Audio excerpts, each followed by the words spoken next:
Okay, let me just test the audio for 1 second here, because when I start and the mic's not on, I don't know if it'll auto translate to it. So hang on 1 second. Let me just test the audio for 1 second here, because when I start and the mic's not on, I don't know if it'll auto. So let me put it further away now and see how it sounds. So it's further away.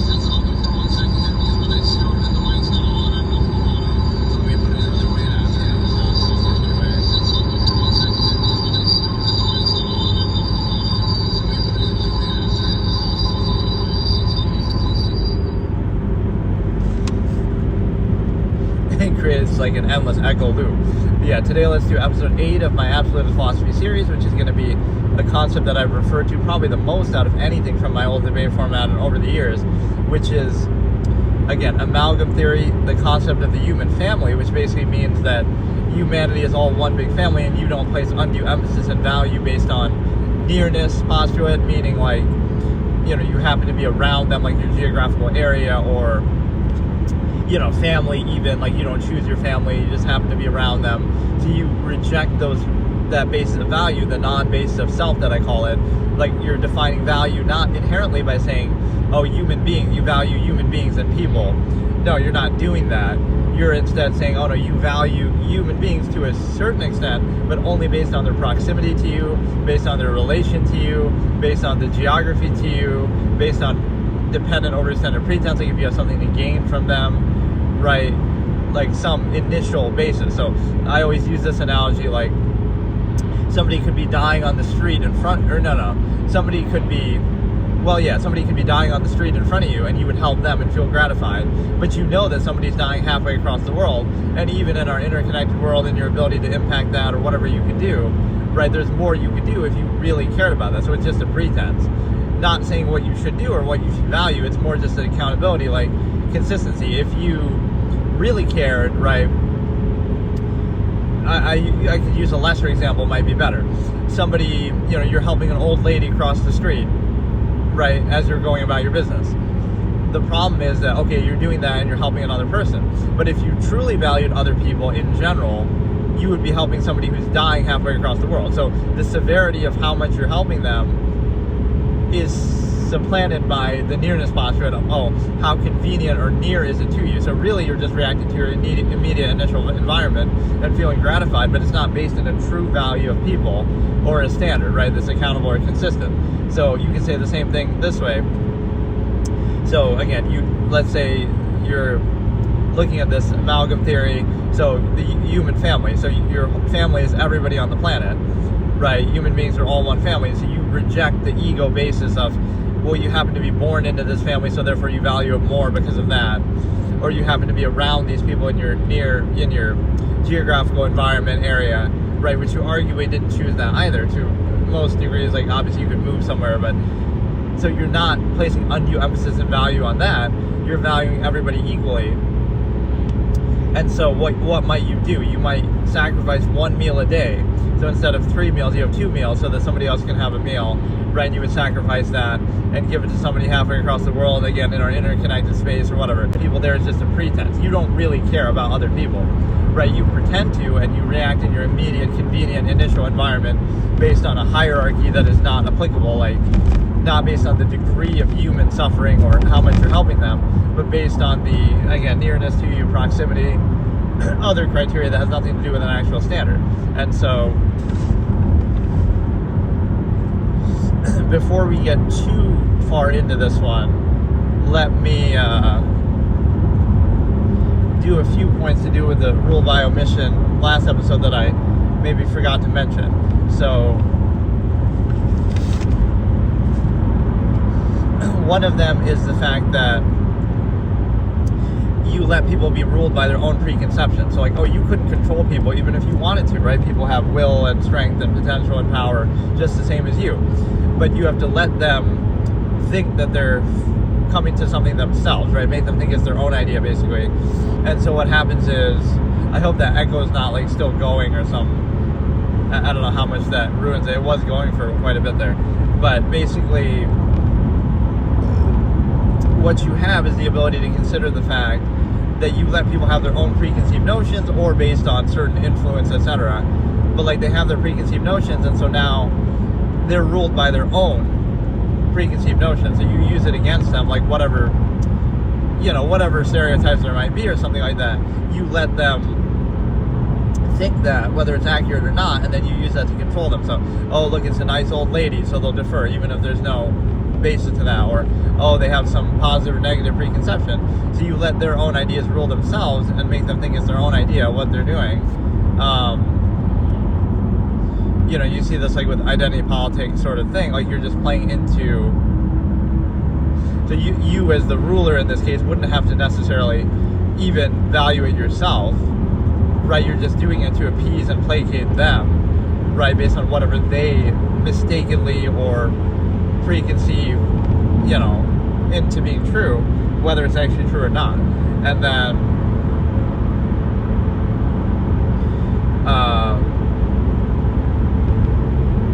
so again, you let them rule themselves and by their own preconceived notions and etc. And let me see. Basically, but yeah, getting back to Amalgam, that was just one thing I wanted to mention from the last episode. But yeah, like, there's no standard or consistency, and therefore there's no credibility behind it, a measure, because you think about it like this. If you have a standard, then you have to be held accountable to it, and if you don't have a standard, then you're just not credible and arbitrary and random and reactionary, and you're just kind of doing whatever. And so the problem is that you're in a position to be controlled by your environment and influences and things like that. So if you had a standard like, okay, you value human beings, you would be held accountable to that, and it would be inconsistent, because again, you're going to have certain relative comforts and why you Christmas presents and stuff like this. You would sacrifice all that if you truly valued people. So it shows you don't value people, you just want to feel gratified about it, right, by practicing as a token gesture, but you don't really care. You could say something similar about the environment, like, oh, you care about the environment and you want to recycle a bottle and feel gratified about that. Meanwhile, the entire society you live in would be completely antithetical to valuing the environment. So you could be a minimalist. You could do things that people have done in the past, or certain parts of the world still, that you wouldn't be living in this society in the first place if you truly cared about that, or you would really heavily be a minimalist. But no, people want to just do it as a token gesture and pretend they care, but they're not consistent, right? So it's not very credible. And let's look at a few concepts here to do like with the nearness postulate, the idea that trying to specify value.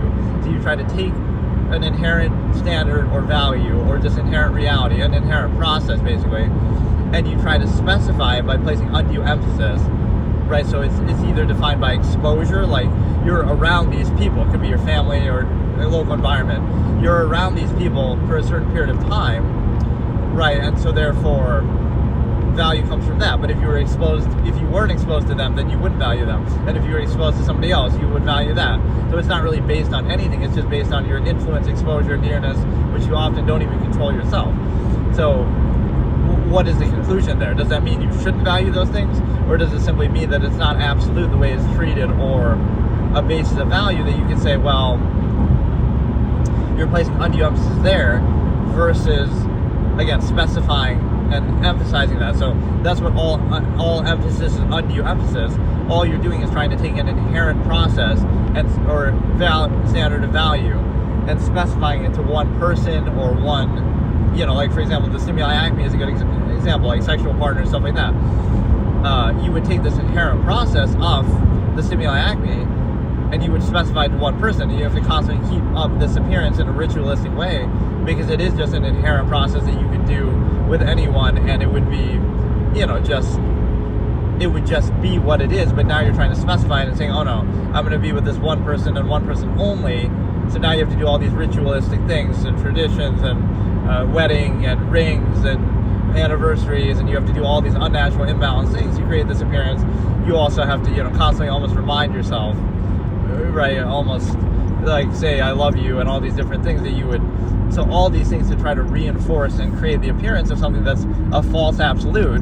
Though the issue isn't like, oh, some practice within that. Is that you're posing a false absolute, and then you're struggling with the fact that it's not absolute, and that is a conflict of contrivance.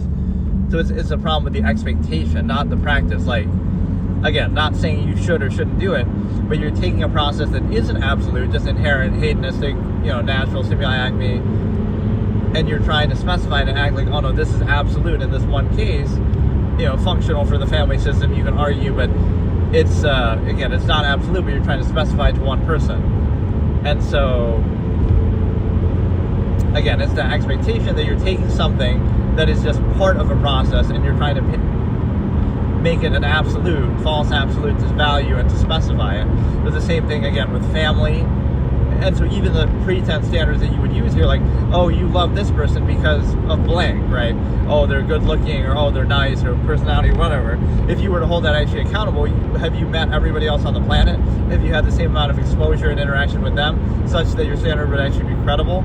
So even if that is your supposed standard for why you value them, you would not be consistent in singling it out. You'll say, oh, I like them because they're blank, right? But you're trying to tell me out of everybody else in the world that you haven't even interacted with or had experience, exposure to, that they couldn't be the same or better by the same process, even by your own subjective standard, right? So again, you're posing this false absolute to be controlled in a half-mass state to say, oh, it's absolute and I'm going to limit this process to one person.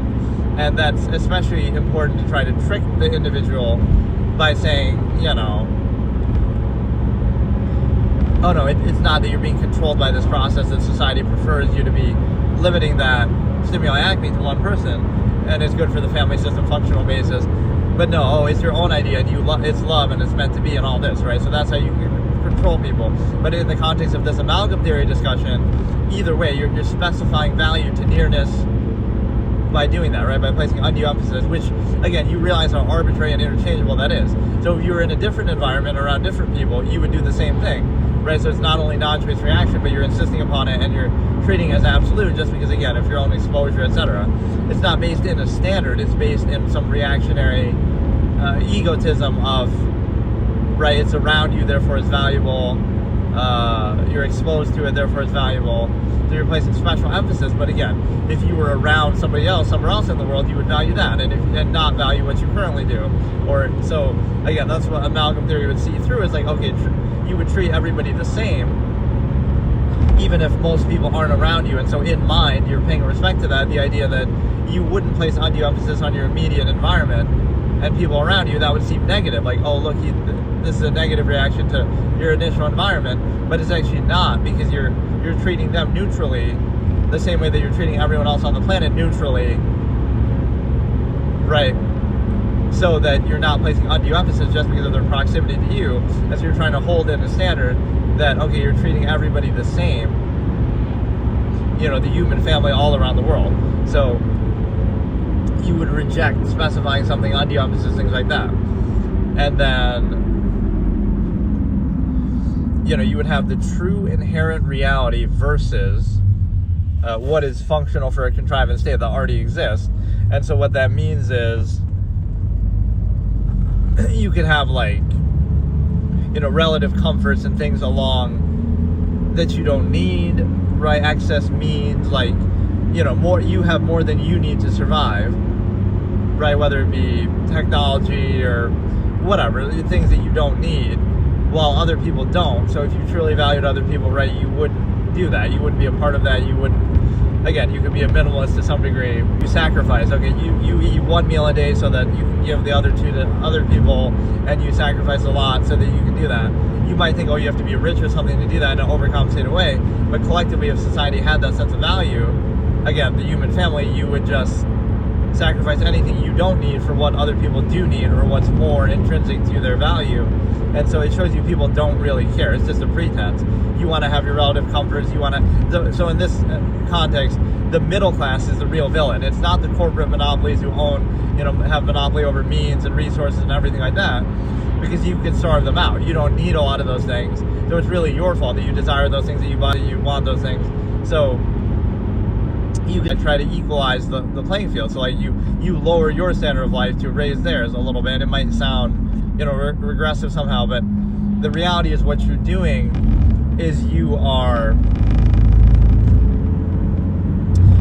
basically in a position to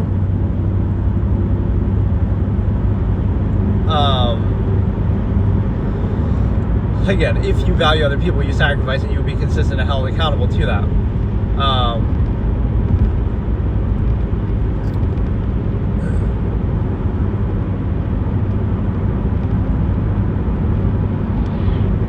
Right, so this fallacy of means validation in society too, like, oh, based on how much money you have would give you credibility, but then it's a zero-sum process. You can never have enough. So what goal are you actually valuing? Are you valuing other people? No, because I just showed the inconsistency there. Are you valuing zero-sum means for your own self or whatever, means validation, right? Get as much money as possible, but then you can never win that argument because it's endless. Be the world's first trillionaire, but it's a zero-sum process. You can never have enough. You can always have more, so you're never really going to achieve that. And then, you do it for social ego gratification. So you're in your half-mast state with your relative comforts, with your, so you recycle one bottle as you're living in a society that ravages the whole environment through your whole everyday practice. But, because you recycled that one bottle, you feel gratified about it. So you're not really consistent and you don't really care. You're just doing it to feel good about yourself. And the same, you're not sacrificing anything or being inconvenient. The same thing is true of like with the means validation, like, oh, you'll donate $1 to charity, but then you're living in your nice house with your nice relative comforts. And again, nobody's saying not to do that, but then don't pretend you value human beings and other people, because you wouldn't do those things knowing what other people are in a situation. So again, the middle class is the villain here, actually, because they're ultimately selfish, the average person, because they want their relative comforts instead of true value for everyone everywhere all the time consistently, because then you would never have this overextended empirical structure. You would starve it out and you would be directly tied to that. You also wouldn't overextend within the stimuli acme, because you would place value on human life as any other commodity or anything in existence. So you would say the logical razor that anything mass produced suffers in quality for it. And so what that means is, including human life, it could be education, like, oh, public education isn't the best quality, it's just that which is best, easiest to funnel to a mass of people, right? So the highest quality would be, one-on-one or a tutor or something like this. So it's done, anything mass produced suffers in quality for it, including human life. So you wouldn't have this many people, and you wouldn't preserve the stimuli acme so flippantly, right? The world is a village of 100. Now there's plenty of resources for everybody. So it's kind of a self-created conflict that, people are starving and suffering and this and that, right? That's the minimalist approach that you would say, if there were just less people, you wouldn't need a lot of these things, whether it be relative comforts, overcompensations, excess means. You wouldn't rely on technology. It would be like, the world is your oyster, so there's plenty of resources for everybody, so what's the problem? But instead, you turn it into, right, this overextension, and then you're reacting to it.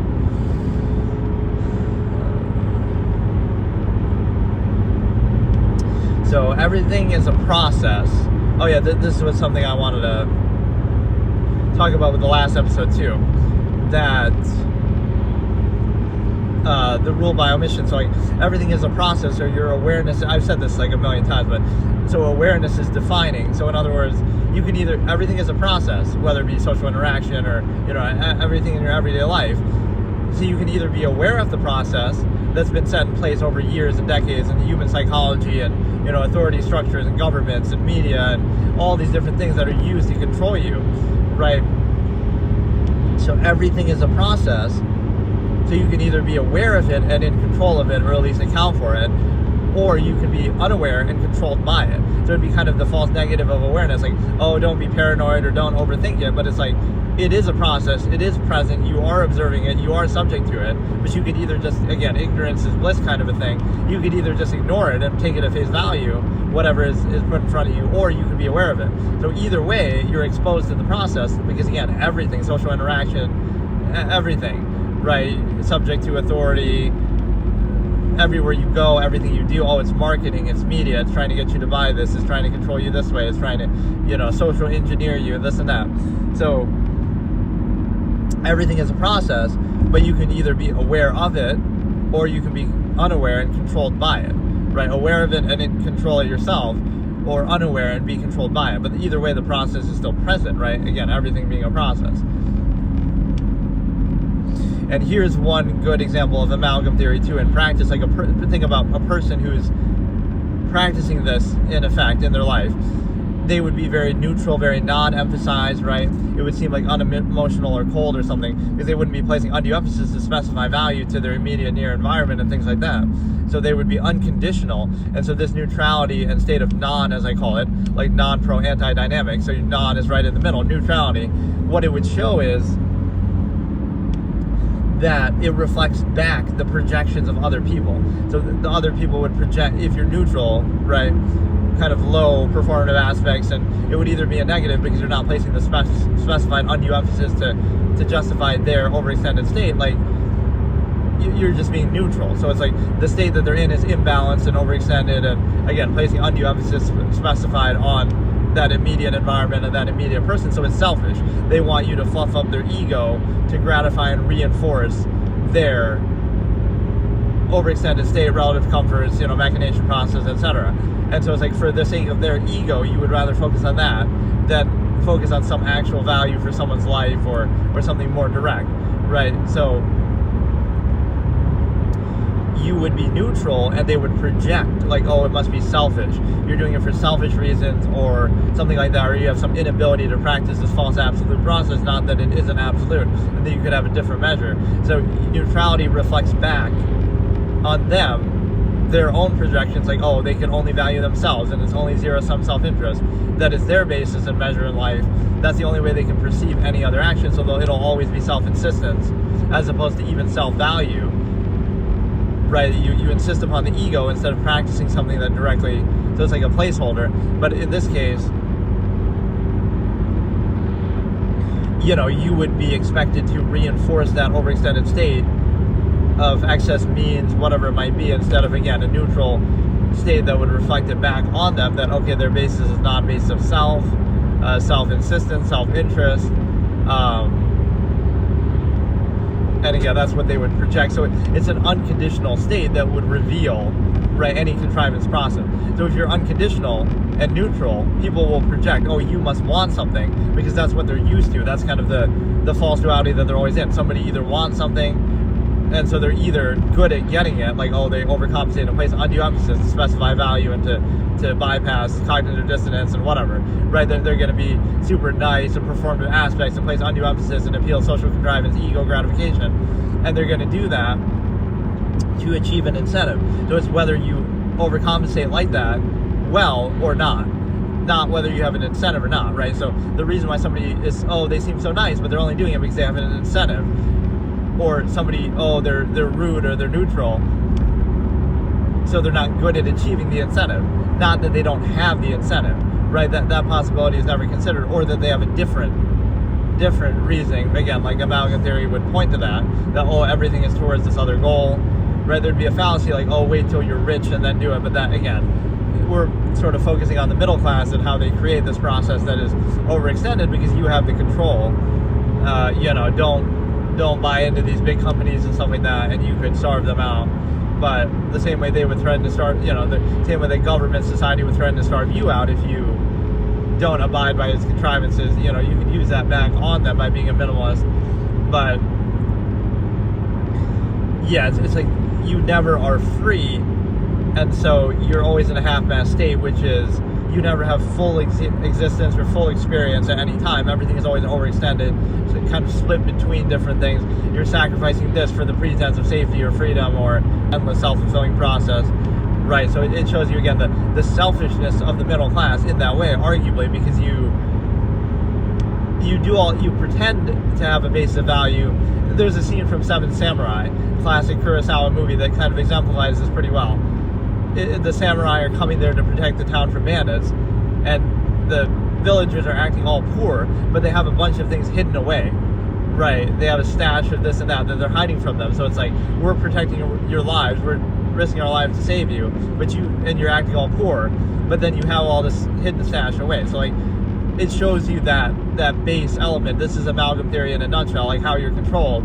You may think what you're doing is of value, but it actually comes back on you and folds on you, because, right, you can always rely on that So you pretend to value other people and human life and existence, but you really don't, because you would want your relative comfort. So how can you engage in entertainment escapism and you're gonna buy a ticket to Avatar and watch that when you know someone else is starving halfway across the world? It's not to shame you, it's to say it's accountability. So you don't value human life, that's fine, but like, don't pretend. You value nearness, posture, non-basis self, right? To whatever extent you could impact it. Like, it's just the principle behind it, right? It's not about the dollar amount, it's not about being rich, it's not about anything else. It's the principle behind it. You wouldn't do those things if you really cared. So you might think, in my case, like, am I passing judgment? But you're being objective. It's like, I'm not pretending to value that, or at least I'm aware of the process. And again, to be aware of it is not to be above it, but it's that pretense. Like, what is your basis of value in life? Like, to help other people and be nice to other people. Okay, hold that accountable, push it a little further. You would say that in pretense, but okay, if you truly value that in other people, you wouldn't do it. Though you wouldn't do a lot of the things you do then. So that's not truly the base of value, it's just a pretense. And that pretense is often used to rationalize things like, I'm a good person, I'm doing it in the name of this. So you have this big ball and party, charity ball, and you are drinking champagne and stuff like that. So you could show a dramatic example like this. Well, if you really cared about people, you wouldn't be having that party, or you wouldn't be so ostentatious and wasting money there. That money would go to people as well who need it. So that kind of shows you wouldn't do this. You're just doing it for your own gratification, to celebrate. Look how many people we help, but then we're blowing money to celebrate the fact that we help them. Like, you wouldn't ever make a concession. It would be an absolute effort that wouldn't be done for ego gratification. You would be helping people just to help people, and that's it. There wouldn't be that other layer of, we gotta, feel good about it. There's nothing to feel good about. It's a zero-sum process. You're just trying to do it because that's what you value. That's your measure. But instead, again, it's used as a pretense. So someone who truly values it would not be in line with that, right? In a way, it would be negative. If you truly value and hold it, this is an absolutist concept, base accountability. Like, what would the absolutists do growing up? They go to school and they take their academics very seriously because they're deferring to the process, and they're giving it the benefit of the doubt. They'll be a stickler for the rules, right? But then they hold it accountable and realize, wait a second, it's not really true value that we have. It's just a pretense, because if you value it too much, that's bad too. And this shows a half-mast state. If you get a layer that subverts value, so by holding it absolutely accountable, this is a pretense, this is the basis, this is why you're deferring and inhibited and have this authority structure in place. It's in the name of this goal, in terms of academics in that case, or in terms of whatever the goal might be, like, we're helping other people. But if you hold it truly consistent or accountable, then you would be considered negative by that same process. Why? Because, again, it's only being used as a pretense, so you're kind of exposing it. If you were to do it fully, truly, all the way, now you make that process look bad, because you realize, this is what the process being valued actually is, whereas they're just using it as a pretense for themselves, like to, again, in the name of that pretense, they're using it for their own benefit, their own namesake, their own infrastructure, institution, right? They're just using it as a pretense. They're not truly, fully valuing it, because, again, absolutist practice of something, absolutist ability, etc., would invalidate the process altogether. You wouldn't need that anymore if you did something truly, fully, completely, right? So you're being reduced to a half-mast state. You'll do it, but you'll only do it within the confines of a contrived state, within an empirical structure, power, unqualified authority, right? Overextend it instead of, if you do it truly, fully, you would remove the need, like the concept of, if you had made this medicine that cured all diseases, right, the pharmaceutical companies and doctors would want to get rid of it because it would remove the need for them. So a true earnest practice would be, you would want to remove the need. The best doctors ever, and you create the best drug ever, and the best medicine, everything like this. Now you don't need doctors anymore, and they make themselves obsolete. Or same thing, the best teachers would make themselves obsolete. So there's an incentive built in to necessitate themselves. So you create this half-mast state where you pretend to value something, but you don't do it fully and completely, right? And you often use social contrivance as sort of a buffer in between, right, to specify value again, instead of, if the inherent process is valued, then you value that process. It doesn't matter about the place, doesn't matter about the person, right? Just get to the process. You treat it as zero sum, you do it fully, absolutely, instead of this inconsistent half-mast basis in which you decide to, again, use it as a pretense. So the one thing that you have to understand with that is the fact that again, the absolutists would hold it fully accountable and consistent. So they take contrivance seriously. Okay, we'll take it at face value. We're doing this for this reason, and we're going to school to learn. So then you would place it fully accountable, but then you would, again, invalidate it by doing that because, you're not allowed to do that, or it's somehow negative if you do it too much, right? So is it worth valuing or not? Is it the basis or not? So again, you expose the pretense. Again, same thing here, like human life and value, like, we do everything in the name of helping, like, what is the point of society? It's for the goodness of other people, except you're valuing your relative comfort. So if you hold it truly accountable, you would sacrifice your relative comforts for, right, the welfare, well-being of other people more, and you would never be in like this overextended luxurious state, etc., or any excess means. You wouldn't have 3 meals a day, right? All of these things you would sacrifice if you truly valued it. So you don't actually value it, you just value it in pretense. And so, right, that is always invalidating. And then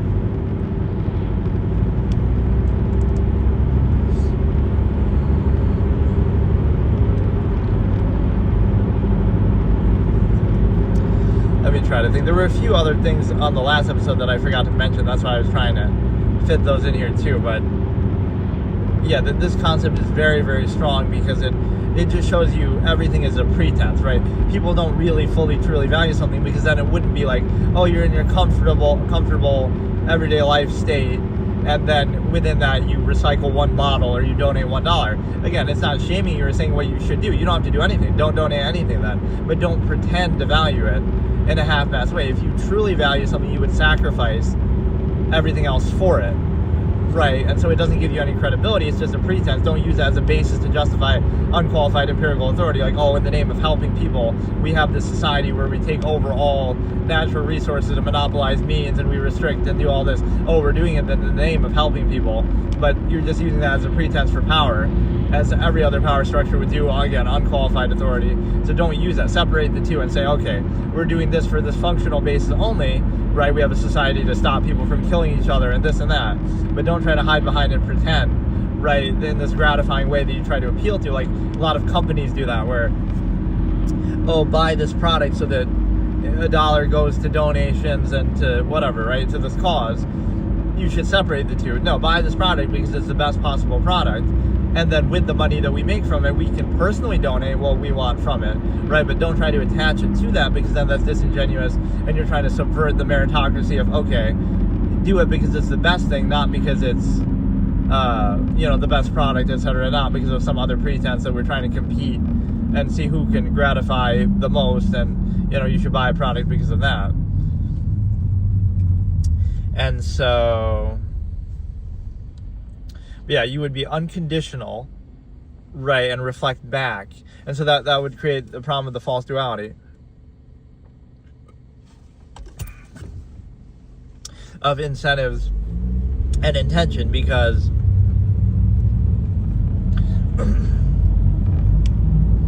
what you have is, again, you would be unconditional because you're not placing any special value or emphasis on your immediate near environment and stuff like that, because you would feel that again, you're placing value universally amongst all people everywhere, and you're aware of that, so you would hold back placing any special emphasis on something just because it happens to be in your immediate near environment. This is the initial process that I also talk about, right? The basic value of just what's in front of you, often that you don't even choose, so you can control people just by that. Control what they're exposed to, not necessarily what they do with it. So then it doesn't matter, because you're still controlling, again, like the topic or the subject. So right, so you would be unconditional or topical too, like you'd be very to the point, like even in social interaction, to the extent that you would do it. It's like, you'd be very topical. You wouldn't want to place any value on the ego. Reject the human ego. Don't appeal to it. Don't exploit it for half zero-sum means incentive. Don't do that. You reject the ego because you're not placing undue emphasis on the ego and specific people. You're trying to say, okay, you value everybody everywhere fully all the time. So how can you specify that value? How can you limit that value? How can you reduce that value?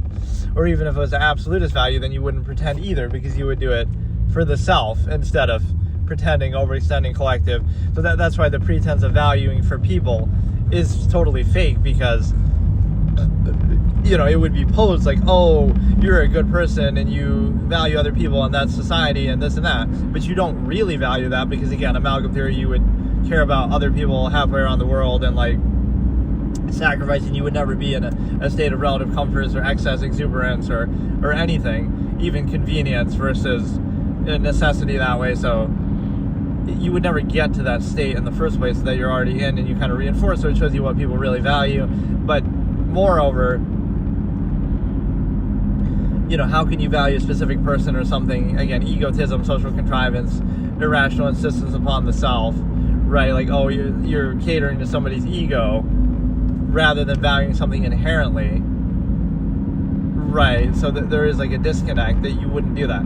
You would be very topical, very to the point, and very unconditional, and you would reflect back the incentives of it, because again, that kind of reveals the false duality of the nature of the process. Like, by being unconditional, you reveal that, oh, everything is incentivized and everything is just part of a process to achieve this dependent over incentive pretense, like incentive behind it. So that's why, oh, being unconditional is bad, would be seen as bad, because it exposes the process, or it would be projected like, oh, it must be for that. Like, an incentive will be projected where there is none, because they're so used to seeing that or being controlled by that. And then, but again, you would not want any credit or gratification for something. That's one of the key points of this. It would be, you value this process, that's your measure, that's your basis in what you do, and then you do it for the result, for the outcome, not for gratification, right? Otherwise, if you are doing it for that, then you're just doing it as a pretense and you don't truly value it, and you're doing it partly, you know, for yourself.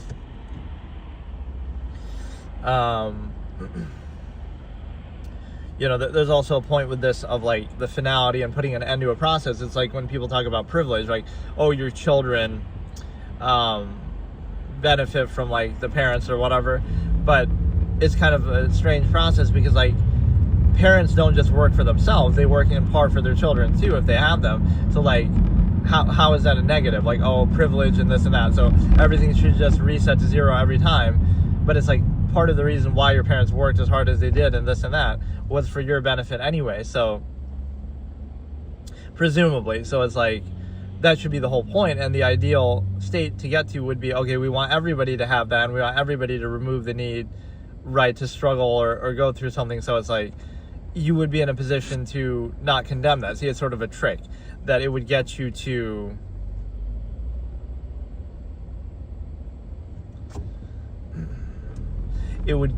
value something on the basis of right, like condemn a positive thing because, oh, it's privilege or something like that, like how it came to be, instead of saying that, okay, like a regressive mentality here would be, oh, because some people are in a state where they don't have that, we want nobody to have it and everybody to struggle and suffer, and so we glorify suffering and we condemn success. But it's kind of like, no, instead of saying that we want everybody to be in a lesser state, because some people are, we would say we want everybody to be in that better state and have that same supposed privilege or whatever positive element, because that's what we should aspire to and strive to. Because, okay, even if, oh, you were in a very subversive negative state, right, where you were poor and you struggled, but then you overcame it, that might seem good to glorify and gratify, but it's kind of like going to war and fighting and that, like we glorify that. We shouldn't really glorify those things, because it's like, it's a necessary but unfortunate thing. But then ideally, in a perfect world, we should remove the need for it instead of, again, attaching any gratification or glorification to it. Ideally, we try to remove the need and end the process. So you become successful through struggling and all that hard work, but then you don't want to repeat the process. As a result of your success, now your children don't have to struggle as much, and then so on and so on. So it's kind of like, don't condemn that. That should be the goal, to remove the need.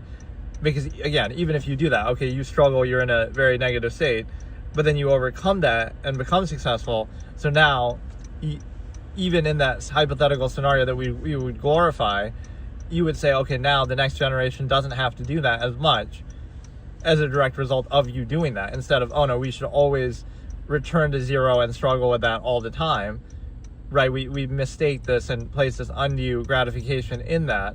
So again, we like gratify and glorify and desire a negative state because we want to feel good about ourselves and show off, even though it's a zero-sum process that's in self-interest anyway, so there's nothing really to feel good about, right? That shows you some of the struggle of sustenance and conflict of contrivance there too, right? Like, what is there to really be proud of in doing that?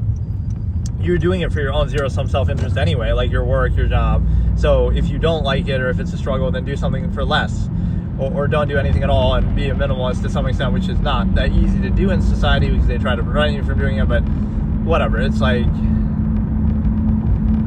you could try to do that, or you could try to, again, do something that isn't as much of a struggle then. But again, you're doing it for your own zero-sum self-interest. So what is there to really feel gratified about, right? That's where social contrivance and the ego is used to control you. It's a zero-sum process. You're doing it for yourself. You're doing it for money that you make from it. So like, why would you feel, like, oh, I'm really proud of that, but like, you're proud of pursuing your own zero-sum self-interest? Like, why? You shouldn't need to feel that way. It shouldn't be a necessary element to gratify your ego. And then the other thing is the fact that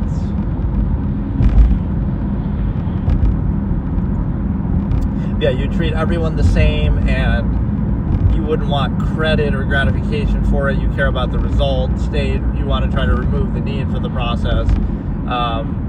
Similar to a self-governance within absolutism, that, you're not doing it for something. You're doing it to remove the need for, right, all of the contrivance state that you're in. You're not doing it to perpetuate or reinforce or regurgitate existing standards that way.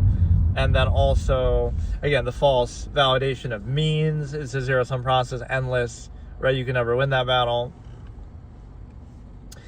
You also have the sense of reality idea, the fact that, options or standards are bad. Like, oh, you have the internet now, and you have all this wealth of information, and you have, you can, like, let's look at Stimuli Acme, you can date people from all around the world, dating sites and stuff like this. The problem with that is the fact that,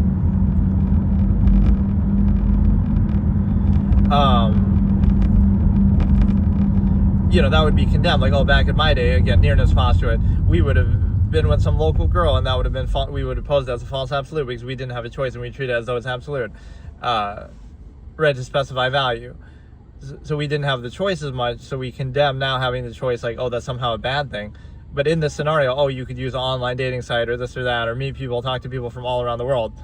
That would be somehow a negative to have that option, but within that option, you could still just meet somebody locally too. It doesn't stop you from doing that. So we condemn options because we didn't have them necessarily in older generations and things like that. And so,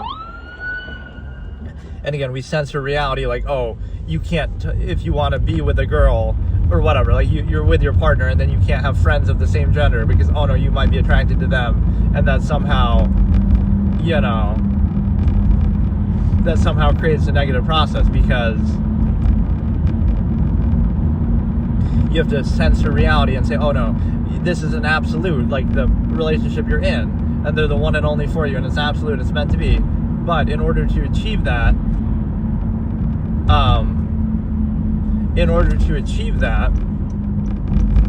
supposed absolute and maintain it, you just have to censor reality in the sense that, oh, you can't be friends with 4 billion other people of the same gender. That's all you have to do. So to preserve an absolute. So that's showing you it's not absolute, and under that extreme kind of circumstance or concession, you could make anything appear to be absolute because, right, like, oh, that's all it takes. But we could do something a little silly here. I can be since I have this running anyway, we can like go here somewhere and, oh, let's look at this ambulance doing something. I'm not doing it on purpose, but there just happens to be one. Like, where could I park that would be, I don't want to do it, but it happened like by accident.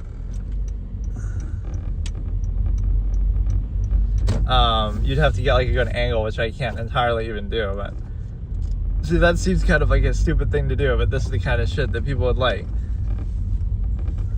Make like some, I can't even get a good spot for it. But no, the point is that you're basically in a position to, right, oh, like, this is an absolute, but all you have to do to maintain it is you have to censor reality, and, oh, you can't interact with any women anymore because then that might invalidate the false absolute. You're kind of revealing in that that's not absolute. And then, again, having more options is a bad thing somehow, or having high standards is a bad thing somehow, right? Just because it prevent, like, being desensitized by the internet or information or all this exposure, it's like, those aren't bad things. It just shows you're in a subversive state that requires you to settle for what's in front of you, again, like nearness postulate. So, you're desensitized. You mean you just have more options and a higher standard that would invalidate specifying value to some nearness that you're forced to settle for? Like, like adult film stuff that people would talk about. That ruined my relationship with my partner, let's say. So in other words, the imagination or those other things would, if that's all it takes to invalidate that, then maybe your relationship isn't so absolute in the first place. So that's kind of the point. It's like, right, if that's all it takes, then, right, like just being exposed to different ideas and imagination and things that could exist, right, you shouldn't have to censor that to say, that would make you not at peace with the situation you're in because it's presenting to you a higher standard or a different option or something you would prefer. Like, so that should be a good thing. But no, again, on an amalgam theory basis, you would sacrifice luxury for necessity. You would give up the whole structure and empirical basis that's overextended. Again, the village of 100 concept that there'd be plenty for everyone. So it's sort of like a self-created conflict that there are so many people and that everything is so overextended and monopolized by big corporations, etc. Right, that no matter what you do, you have to pay them their tribute for you to do anything or to live. And then that's the one sure thing in life. No matter what your standard or pretense is, right, you can starve them out. If you truly valued life, you wouldn't be in such an overextended state that you didn't choose or create. And on behalf of that, a lot of things are overextended and sacrificed. And then, again, everything mass-produced suffers inequality for it. You would be topical, unconditional, right? You're posing the basis of value universally, so it would seem negative to specific initial nearness basis, but, right, you're doing that deliberately. You would define the measure of valuing human life, for example, versus just reacting and just going along with whatever's in front of you. You would... and again, if you don't have a measure or a consistent standard, then you're arbitrary. There's no basis for empirical authority and structure. Do you let your, this is a question I always pose.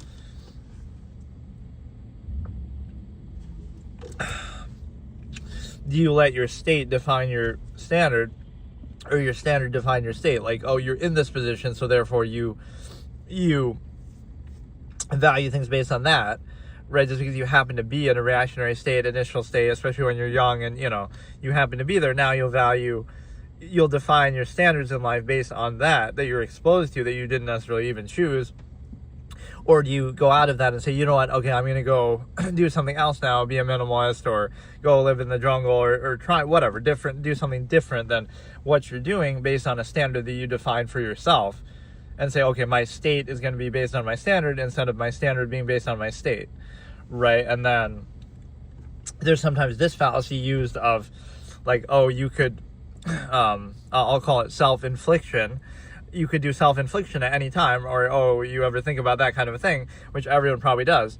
But that's, the fallacy is, like, you could do that at any time, right? Absolutist clutch of the wrist concept that I've talked about. But you could also do anything at any time. You could be free, right? You could self-actualize and do anything. So don't just think about that, like, you could do self-infliction. No, you could do anything. And so the conflict of meaning is often related to something else.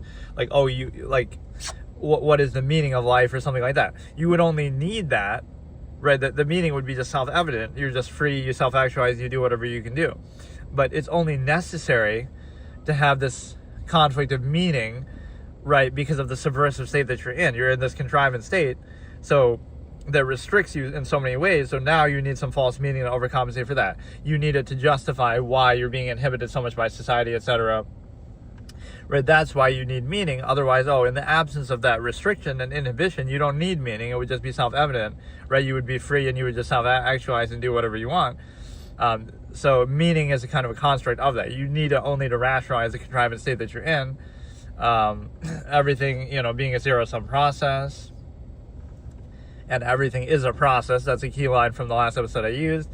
And then you also have the standard of false meaning and means. It's a zero-sum process, self-interest. It shouldn't be a struggle. You could just require less, right? So like, oh, you make more money, so that's somehow validating, but that just means you're greedy and materialistic and you desire more. You could just require less and therefore you wouldn't need it. Like, right, so how is that validating? That just shows you require more, not that you accomplish more. Like, somebody works a lesser job, makes less money, but maybe they don't need as much, maybe they don't want as much, maybe they don't care, right? So there's a false validation in that, false meaning and means. Like, oh, the meaning of life is to, and there's sometimes an overcompensation in this regard too.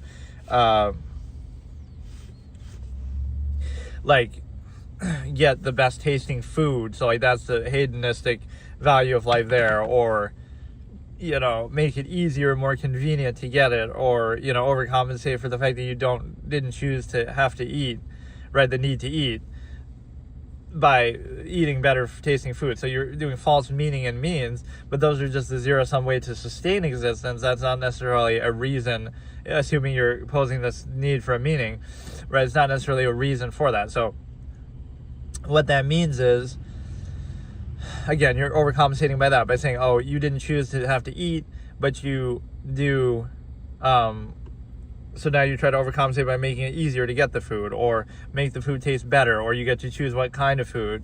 So you try to overcompensate in that manner.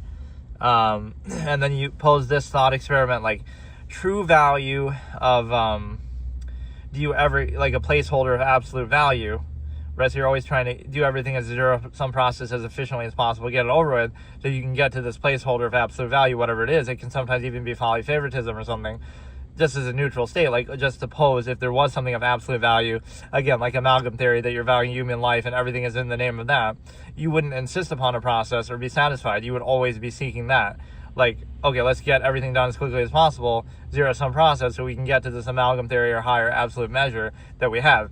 If there isn't one, then there's no credibility to a subversive structure state anyway, inhibited state. But if there is one, then everything should be done in the name of it, and then, so in either scenario, you wouldn't be insisting upon ego or contrivance or structure. You would either be doing everything as efficiently as possible as a zero-sum process, no special emphasis on it, to achieve your measure and zero-sum end and the placeholder of absolutist value, or you would not have any basis for structure in the first place. Right? There would be no half-mass situation where you're distracting yourself and coping with it, with the contrivance state and overcompensating, right? And you're sort of, by distracting yourself, you don't necessarily have to validate or vouch for the state, but yeah, I use that one analogy, the environment, too, like, versus human life, you're just doing it for gratification. If you truly valued it, you wouldn't be in the society that you're in the first place that would kind of create this problem, like, right, the very society you live in ravages the whole environment by its mere existence. But yeah, we pose the middle class as the villains here, and you would sacrifice if you truly sacrifice for your measure if you truly valued it. The minimalist would remove the need, right, for overextended structure, contrivance state. The relative comforts, bread and circuses, overcompensation that the middle class has. It would be negative that it's necessary. Right, you distract yourself, you bypass critical thinking, so you don't answer anything as far as the existential measure or meaning. Even as we were posing that, you're just kind of trying to bypass it by not thinking, by distracting yourself, by overcompensating. Right, so it doesn't actually answer or validate anything. You're just kind of in a state of constant distraction, and social contrivance is anti-thought. Like, you just kind of are constantly being subverted and distracted and never actually thinking or holding anything accountable. And then everything is sort of, you're not thinking, you're not choosing, you're just kind of reacting. You falsely desire the non-choice reaction and insist upon them. And then, I don't know, this episode is kind of overwhelming because I was trying to combine things that I forgot to mention in the last one, but you're subject to contrivance, but your end goal could be to free yourself of contrivance instead of reinforcing it, or at least choosing, right, instead of just reinforcing standards that are imposed on you. The inherent man, we could pose as a thought experiment again, or like inherent value for humanity and the amalgam theory versus a contest of contrivance. Some of this I'm really just, again, I had kind of a mental checklist to go through. So again, inherent value for human beings, that would be amalgam theory, versus a contest of contrivance, that you put up appearances and pretenses and you value things that don't matter at the expense of things that do matter, right? Even, again, you have luxuries that you don't need, whereas other people have things that they don't have, things that they do need. So there'd be the absolutist accountability of value, and then the half-mass middle-class populace that we're talking about, where they don't have a true standard base of value, everything's just a pretense, dependent, overextended to validate their own half-mass state, would show a lack of value for time.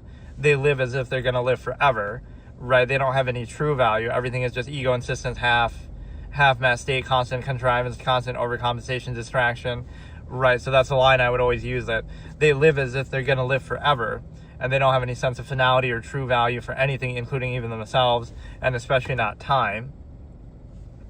Because, of course, everything is a zero-sum process. Zero-sum means just to sustain it, so false meaning and means to sustain the zero-sum existence.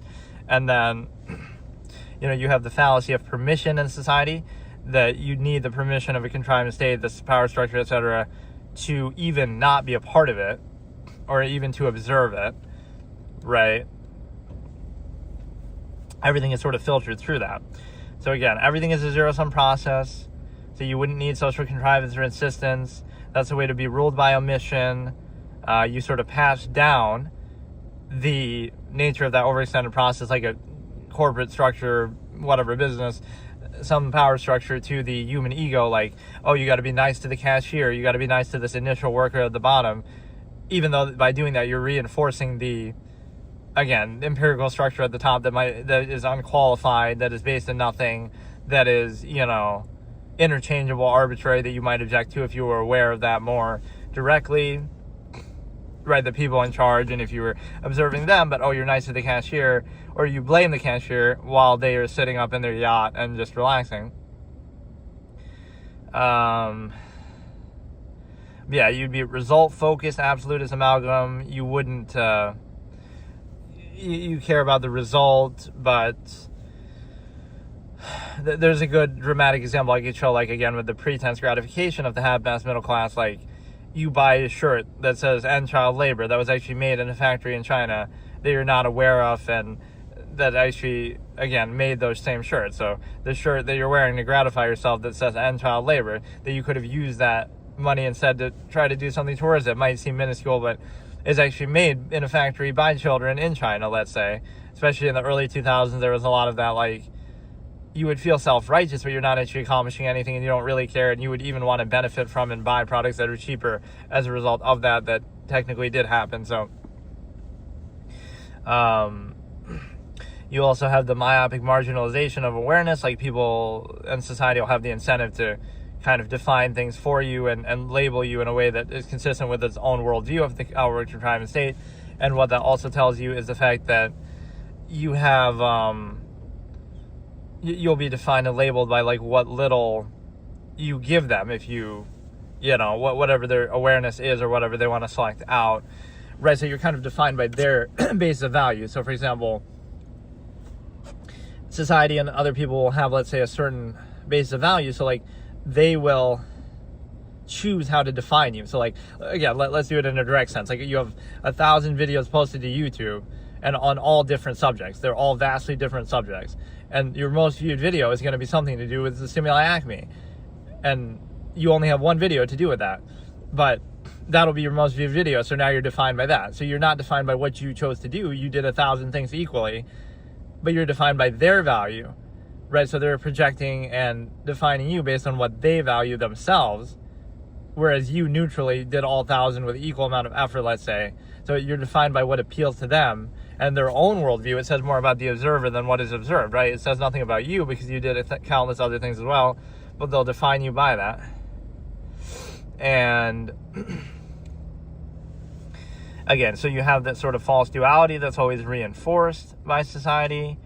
The specific state's unqualified, but because it exists, people reinforce it on an initial basis, right? Not based on any qualified standard. You could trace it back to its origin point, like all authority is unqualified because, it required the Europeans to come and ravage the lands of the natives. And that's not even to condemn that. Like, that's how a lot of history is carved. But what it shows you is that you wouldn't vouch for how it came to be, but you still are deferring to that same authority. So nothing is based in absolute. It's all, people just take the authority and then you just mindlessly go along with it.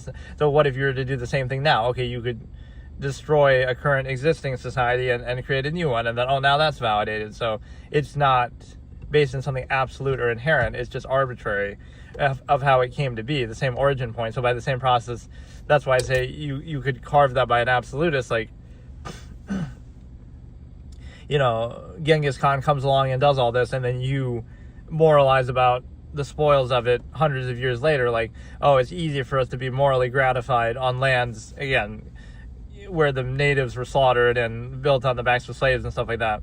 The point isn't the specific way that sometimes people might use this sort of argument, but it's more just broad. Like, you wouldn't vouch for that, nor does that give credibility to the origin point. So all the authority in the world is unqualified. It just happened to come to be by force, and now we pretend like it's somehow morally righteous, and it's even maintained arguably in a gray area, certainly at times.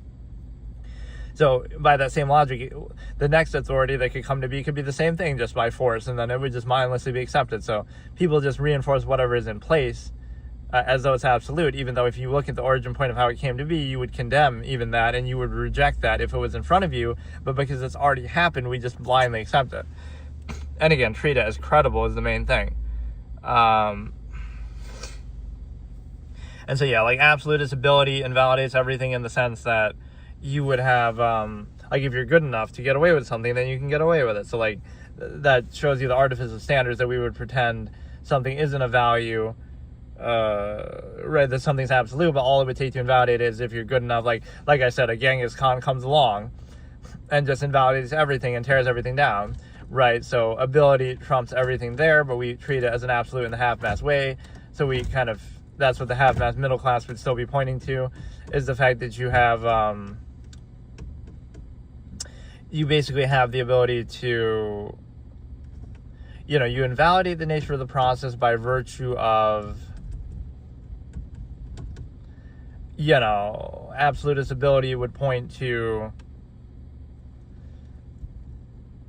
like, again, if you're good enough to get away with it or good enough to do something, that would be the defining factor. But you inhibit your own ability, like, it makes you gratified, it makes you a good person not to reach your full potential and to be in a half-mass mindless state where you just kind of go along as a mindless sheep.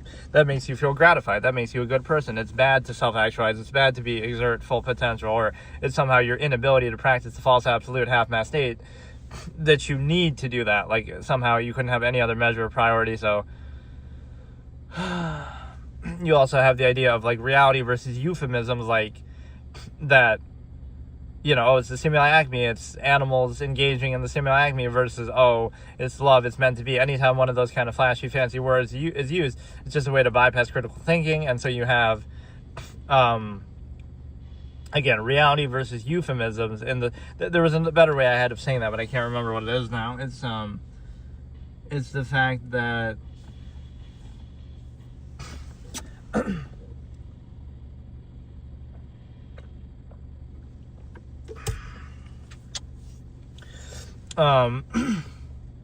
reality versus euphemisms, like, you would just use a pretense to rationalize something like a certain label or flowery word, but it's ultimately the same measure in the same process. It's like a false absolute to value, or to bypass, to specify value, or to bypass critical thinking, right? Sort of arbitrary, could be linked to anything. And then you also have the final ability to, there was a specific example of that I can't remember. Let me think for 1 second. Reality versus euphemism, where you have,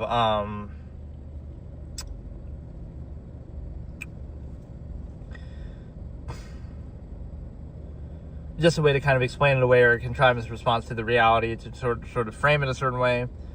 And finally, the appearance pretense basis, that people are controlled by a process. Again, it's the same form, the same kind of source of something, but you go by the appearance of it. So like the same process could be present, but based on how it's presented to you, you react differently. So you're kind of being controlled by the appearance and overcompensation, right? You are controlled by appeal to your ego, right? Somehow awareness of process is negative or invalidating. So the less somebody makes you aware of a process, the better. The more they overcompensate and distract from it, the better. The less they do that, even if out of objective awareness and wanting to do that on purpose, that's negative. They're somehow responsible for the process by making you aware of it or by not adequately overcompensating, and they sort of show you what you're controlled by, but you want to be desired.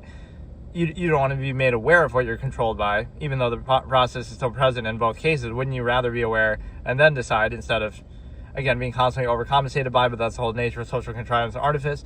And then you also have the need to bypass and distract.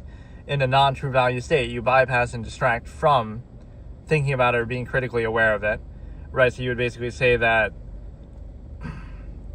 you have to bypass critical thinking, again, false absolutes, or, just don't think about it, appeal to emotion, appeal to ego, and overcompensate, and again, distract, folly, favoritism, entertainment, escapism. And then everything should be serious and like kind of as if that's an outward thing. Like, why should you need to be in a subversive state? Like, oh, just don't think about it, don't take it seriously, right? Like, that shouldn't be necessary in a sound process, right? Again, it's a way to bypass and use emphasis to specify value and take a universal inherent process or tendency and specify it and limit it in some way, right? That you would need to kind of censor reality in one way. You would need to place undue emphasis on nearness and specific things that are in front of you. You would also need to, again, bypass critical thinking constantly. So we touched on a lot of subjects there, but basically those are I kind of morphed this into the last episode and this one too, because there was too much to cover in the last one. But again, to put the final wrap on it is the fact that, again, amalgam theory of the human family. If you truly value people, you wouldn't specify value to your nearness postulate, that which is around you, non-basis self, things that you didn't choose. And it would also tell you that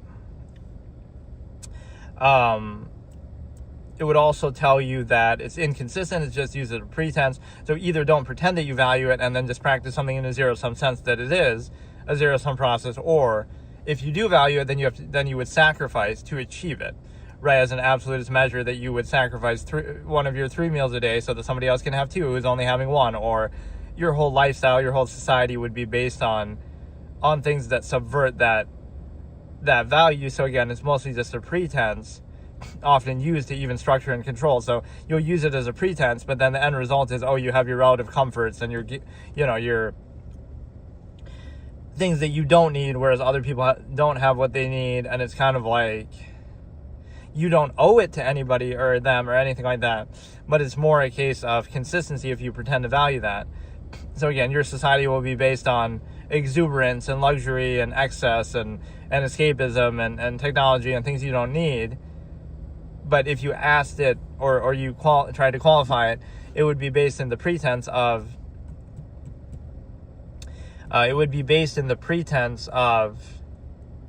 we value people and we're doing that, but you're only valuing it part way, and dependent over extended pretense that it results in your relative comforts and zero-sum means. But it would be, you end up in a state of half-mast over extended means, whereas other people, you're neglecting value. So it just sort of shows you the inconsistency in that if you truly valued it, you would sacrifice.